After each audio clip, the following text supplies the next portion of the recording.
That's the question I'm asking myself today. And I'm pretty sure I'm not the only one asking that, because it is such a prevalent discussion these days, and it's such a prevalent disorder that people are adopting. And when I say adopting, I'll talk about that a bit later. But the reason I'm thinking about it today is that last night I went to a show that a good friend of mine put on at the Fringe Theatre Festival, and it was called Dopamine Girl, and it was about her experience of what she calls late stage diagnosis with ADHD. So, and certainly for me it would be a late stage as well, because normally the ADHD disorder, if you can call it a disorder, is picked up usually in school, kind of early year, and I think it's getting earlier and earlier now, and more prevalent. Certainly it has become, it's difficult to underestimate how prevalent it's become. It's, dare I say it, it's almost become like a fad or a bandwagon that people are jumping on. The ADHD has exploded in terms of take up, and really you have to describe how we talk about people adopting the term or being diagnosed with it, because really it's just, it is just a term, it is just a label. You are yourself regardless of whether that label is on it, and it doesn't change you. A rose by any other name would still smell as sweet. So whether you call yourself an ADHD brain or not, your experience of life will be the same. Now, maybe it will change, because I suppose I've discussed it before, the Heisenberg principle. The minute you measure something, the minute you look at it and observe it, you change it. So that's a possibility. But it's probably fair to say that it is the most prevalent disorder in modern times. I would say that people are adopting and diagnosing and self-diagnosing or getting diagnosed themselves. And I suppose there's a reason for it, now that I think of that, because it is, our society is an ADHD society. I mean, it is primed to generate an ADHD response in people, because it's just constant stimulation and reaction, and the feeding of dopamine through likes and social media affirmation and so on like that, so that really our meditative, sort of mindful experience of life has been crushed under the weight of this non-stop, minute by minute social media dopamine rushes. So it's not surprising that that would be at least one origin of this disease, and maybe explains the behavior and explains it away in a way, that it is just the natural response. It's not necessarily a disorder, it's the natural response of people to the kind of condition that life is in. Now, it is a choice, really, whether or not to opt into that kind of lifestyle. And some people don't. Some people do live nice, mindful existences. And we tried to do that. I'm here by the seaside to go for a swim, which is my way of trying to stay mindful and just experience the raw nature of life. But yeah, so her show last night, Dopamine Girl, got me thinking. So it was all about her late stage diagnosis with ADHD. And really, I suppose, like any good artistic work, it didn't make a commentary, positive or negative, on her diagnosis. It just kind of described the circumstances behind it, some of the traits that she has that has led to her to a diagnosis and so on. But it certainly got me thinking, and that was the end of the play. It was bilingual, so it was in the Irish language, which is something I love, and that's how I know this friend in the first place. That's the connection we have. But everything about her is this kind of superwoman. She's a Guelgor. She has got a very high-powered job. She's a mother of 2 kids. She, is very high-achieving and successful, runs a comedy career, runs shows, yoga instructor. And that is quite common for people who are quite successful. They do 100 things at once. And that is just the nature of successful people. People say, how are they good at that? But it's their whole policy and adoption and how they approach life leads them to be successful in one area, and that it's that mindset leads them to be successful in others. Now, I did a video recently on, I think it was 250 mental disorders, and that video that I did was really a criticism of the new Diagnostic Systems Manual, the DSM-5, which was the latest version, basically, which is the latest version of the manual, which categorizes, puts us all in a neat box according to our mental disorder. So 50 years ago, it was like 5 disorders. You had depression or anxiety or maybe something else, maybe schizophrenia. Now there are 250 disorders, and some of them written down here. So like Alice in Wonderland syndrome is a disorder, believe it or not. Caffeine-induced anxiety disorder, I love that. Caffeine-induced sleep disorder as well, as if that was a surprise to anybody. Disinhibited social engagement disorder. Selective mutism, I absolutely love that. I wonder what could be causing that. And maladaptive daydreaming. So they're just 5 of classics of the 250 disorders now that psychiatrists are stamping on people's forehead. But ADHD is certainly one of the most popular ones, if there was a top 20 of disorders. And I am kind of glib when I talk about it, because now part of me does see this as being useful, but the other part of me sees it as being part of a ridiculous circus of psychiatry that has gone out of control in terms of classification of people, when really what it is describing is that we are all unique and different and we think differently. And I think that's probably how it will go. It'll go from 5 to 250, and then it'll explode back to probably 1 or none in 10, 20 years time, when people finally realize that you could go up to 6 or 7 billion different disorders to cover every individual person in the world, because nobody is conforming to an exactly one model of living life or thinking about living life and how they project themselves. And on the other hand, then, there is a part of me which is reasonable and thinks that, okay, could this be useful? And I think ultimately that is the question we have to ask, is like, given all these classifications, ultimately what it boils down to is this belief system useful to people? Does all of this classification, does the diagnosis, is it useful to people? And from my friend's show last night, she certainly left that ambiguous. I mean, like any good artist or comedian, you need to keep them thinking and get them ambiguous, and that worked for me. I am thinking about that. So it is inconclusive in relation to her. I would imagine it probably was positive for her. And I began thinking, could I have it? Could I have it? Or am I it?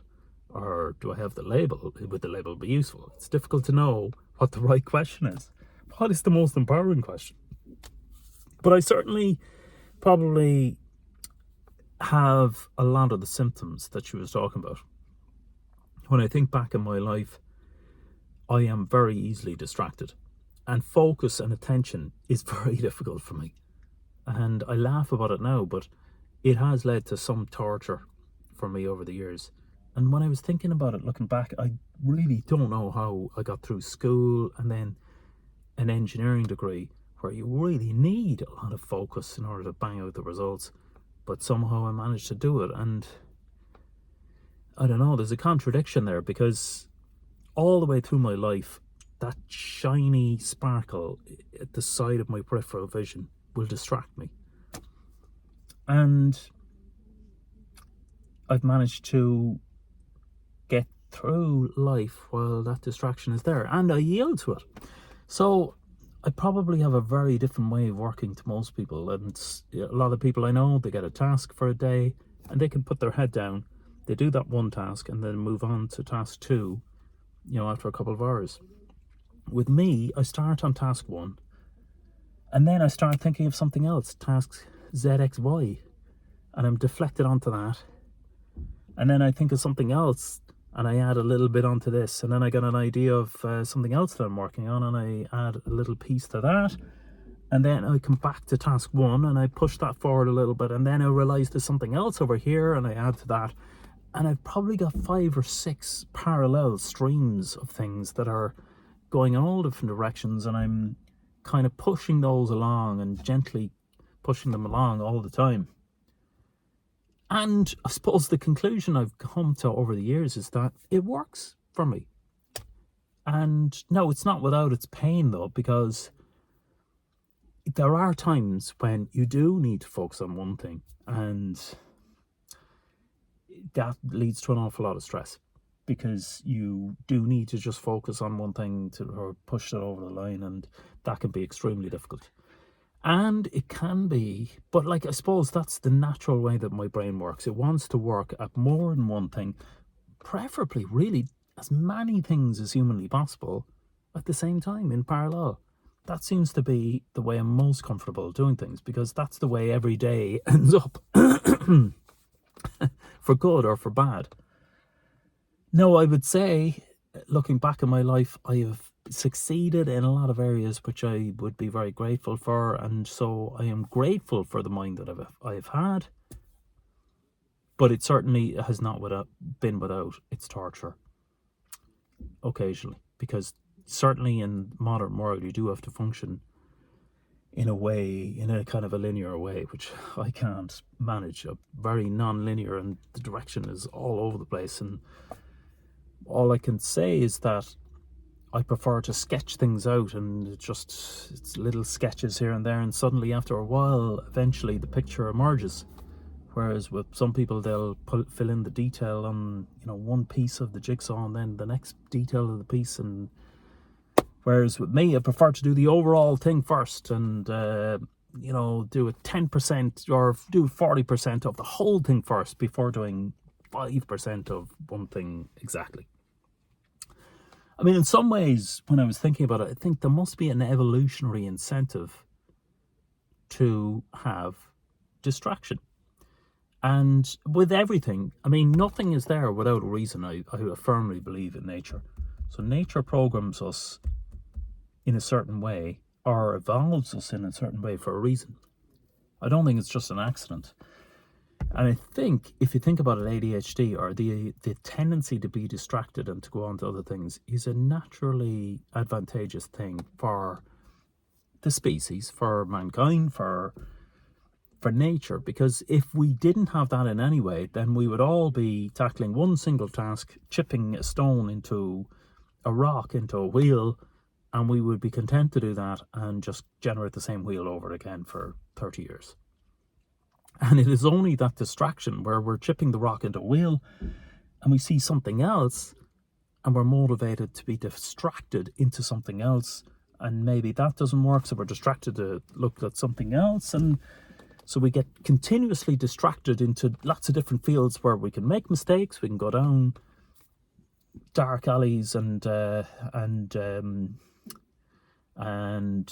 cul-de-sacs where we don't get any further. We come to the end of the maze and then we back out and we go to something else. And that's important in order to evolve, in that you need to have distraction in order to find what the right path is to evolve. So I think ADHD it makes sense from an evolutionary perspective. If we were all single-minded and single-focused, we would just be pushing rocks up a hill and we would never seek something better. And I think that's probably why a lot of entrepreneurs have an ADHD kind of mind, because they will not pursue something that they think is a dud. They'll drop it and they'll go on to the next thing, and they're willing to fail and say, I have now failed, I'm going to dump this and go on to the next thing. Now, we probably need a combination of that. We need people with that laser focus. And do I have that laser focus? Am I capable of it?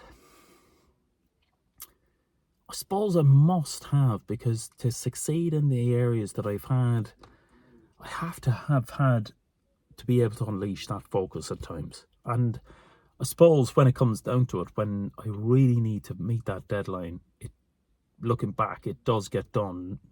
Might be quite torturous, but I can get that focus when it's absolutely necessary. But for 90% of the time, focus and attention on one particular thing is not easy and has been painful, is probably a fair way to put it. Because I suppose when I think about it, I have been kind of split 100 different ways. And I mean, some people often say, they say, oh, I didn't realize you were actually into that as well. I mean, how many things do you do? And it's true, I do an awful lot of things. I mean, from writing, which I've done since I was a child, to then filmmaking and songwriting and stuff. And now I see all those starting with the same seed, which is a creative idea, and it's being expressed in different ways. But it means I pop out at a different event for filmmaking and songwriting and all that kind of thing, and photography. And, you know, I was involved in politics. I happily ditched that and would not, well, I still am interested, but from afar, because I find it kind of disgusting a lot of the time. But and this YouTube, so it's just, there are a lot of balls in the air, and I suppose that is naturally how I like to live. I don't like to be just doing one particular thing. I would not like to say, if people asked, what are you, and just saying I'm an engineer, which is what I'm trained at. But I could not be satisfied. And I know so many people fellow engineers who are perfectly happy to say that that's all they do. And that's what they want to do for the rest of their life, really, is be an engineer or be a teacher or whatever it is. And I used to admire those people because, in some ways,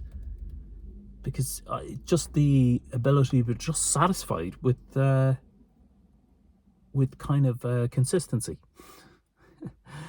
Now I don't admire them as much. I'm far happier having lots of different things on the go and having particularly creative field, because, and as well, it's about the 80-20 rule. It's just like, I'd much rather be have a lot of different options in order for success, to have 4 or 5 different options, because one of them is more likely to succeed, rather than focusing all my energy into one particular thing, which may not. But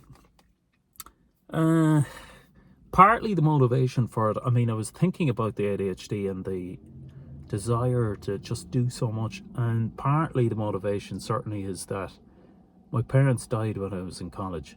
Before I left college, both of them were dead, and they used to talk an awful lot about things they would do in their retirement. My mother used to say she'd travel the world when she retired, she'd write a book when she retired, and she wanted to get into mathematics when she retired. And she never did. She never got to retire. She was dead before she could retire. And similarly with my father, you know, he was not happy in his job and all that kind of stuff. So a lot of them, I saw them kick to touch into this distance, kick life to touch, really, and say, I will do this when I'm retired, which never happened. Tomorrow never came.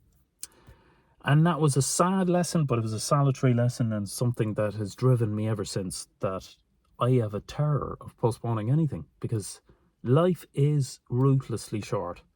And that's why, you know, if I have this creativity in me to develop songs, that I want to push them out there and just do it and play them, and if they're criticized, then so be it. I'm bulletproof in respect to that, because for me, the pleasure is in saying, I didn't postpone it till tomorrow.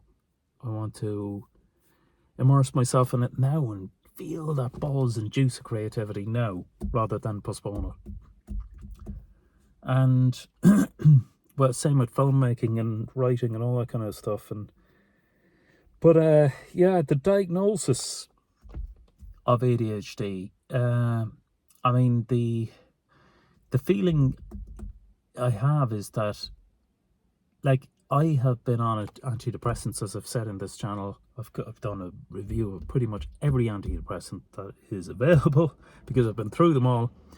And even though I've gone through all those antidepressants, I have never been diagnosed with anything, which is both ridiculous but kind of self-explanatory in a way, in that there is no real diagnosis out there for anything, really.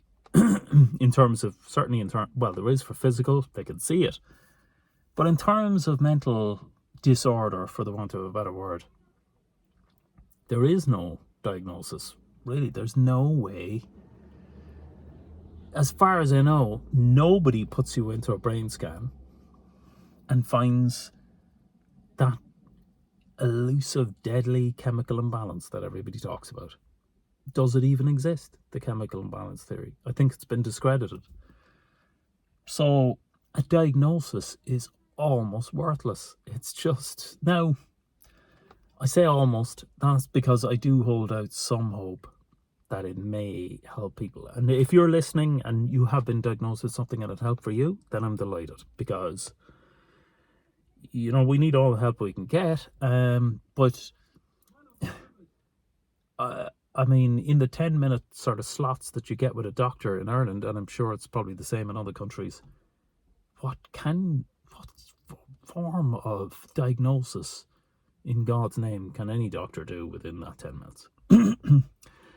They certainly don't open up your skull, have a look at your brain and see abnormal behaviour in it. They ask you a few questions, so in a way you're self-diagnosing by your subjective answers that you're giving, or you're willing to give, and that is always going to have a bias to it. You ask you a few questions and suddenly a script is written and you're on antidepressants. I mean, that's how it happened for me. Within 10 minutes of giving sketchy symptoms, subjective, I was walking out with a prescription for antidepressants. So that is the way it works. Now, the ADHD route, I mean, people have said, why don't you, if you feel you have this, why don't you go down the route and diagnose it? And maybe I will. But I am very skeptical as to what that road and that route will be like. In that, I'd imagine it's probably a year to 2 years of drawn out visits to psychiatrists, whereby things are deliberately drawn out because in order to not expose the fact that there is no scientific analysis whatsoever, there is no science to it. It is just a kind of an administrative heap of paper being shuffled from one person to another, and very little science involved.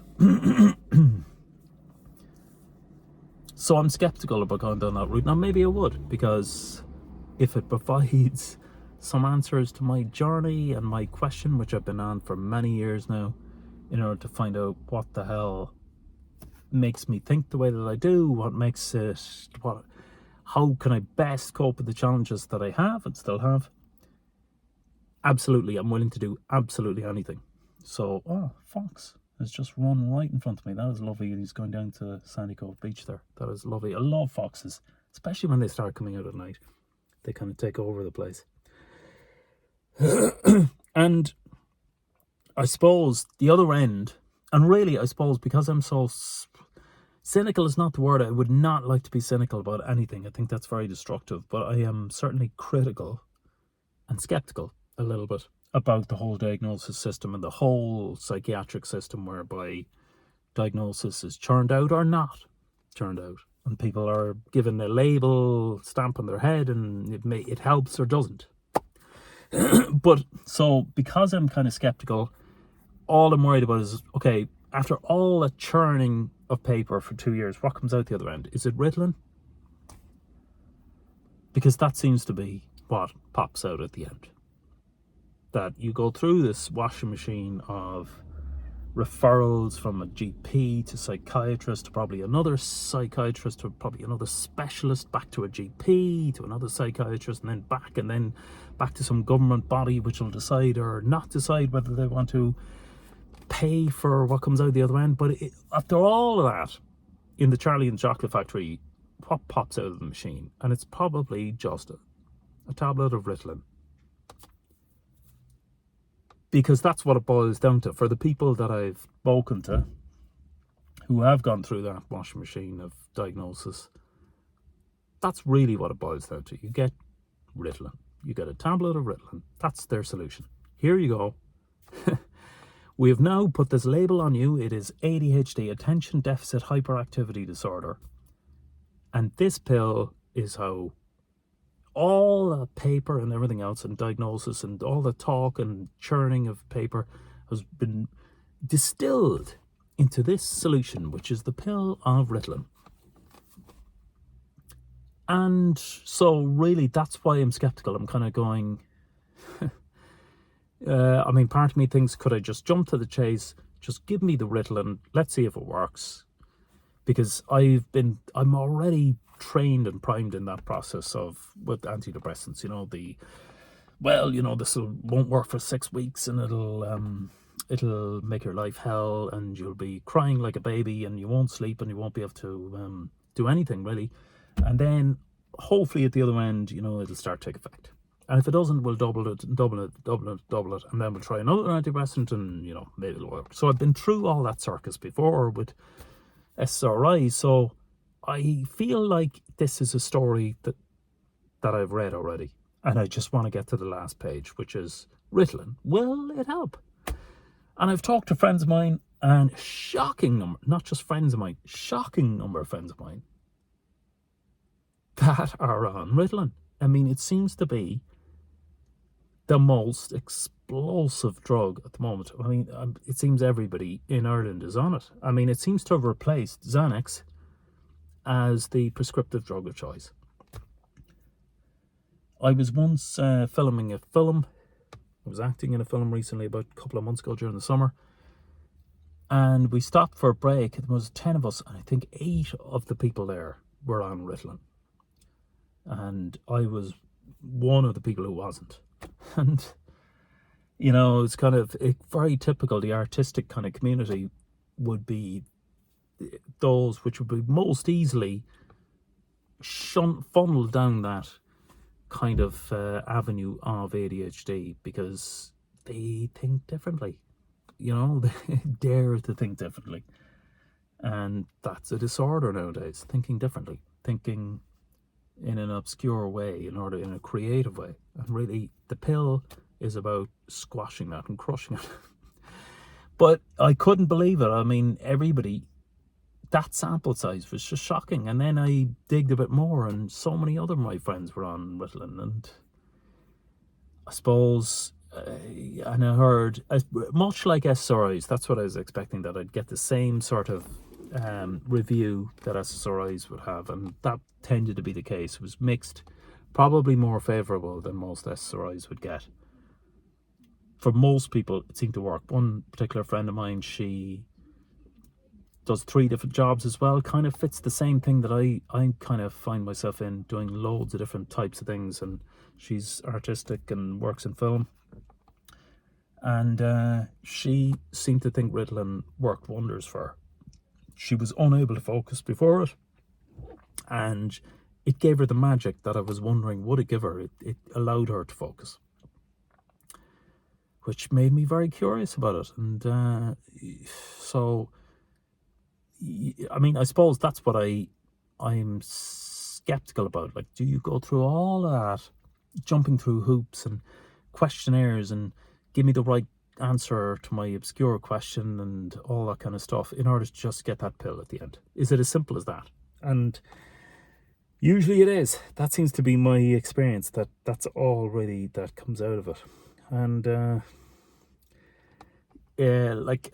that's, I sometimes wonder, would that be my magic pill? If now some people say it's the same as meth, like that Ritalin is exactly the same, and that is just shocking, really. That it's no wonder it's being prescribed so much, that it's, I suppose, probably people are getting addicted to it.